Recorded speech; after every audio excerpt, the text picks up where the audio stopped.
এর আগের একটা ভিডিওতে আমি কইছিলাম আর কি যে আমরা ন্যাচড়া খেতে জাংলা কিভাবে দেই, তো সম্পূর্ণ প্রসেস দেখামো আর কি।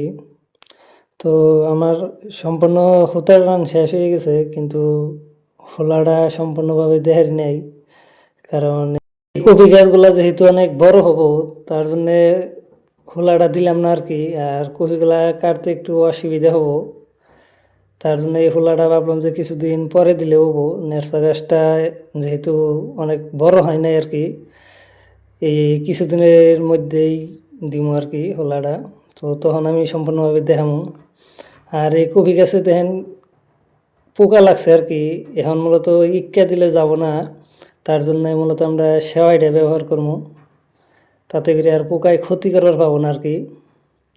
আর কপির মধ্যে এখন সোয়াগাটা ব্যবহার করা লাগবো, যেহেতু কপি ফাটপার পারে, সেই জন্য মূলত সোয়াগাটা ব্যবহার করার লাগে আমরা এখন করতেছি আর কি।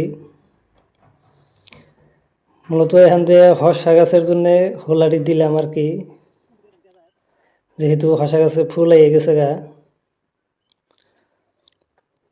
আর কপিগুলাও মোটামুটি 15-20 দিনের মধ্যে কাটবার পাবো আর কি।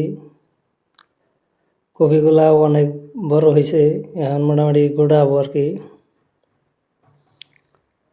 তো আর একটা ভিডিওতে আমি সম্পূর্ণভাবে তুলে ধরবো।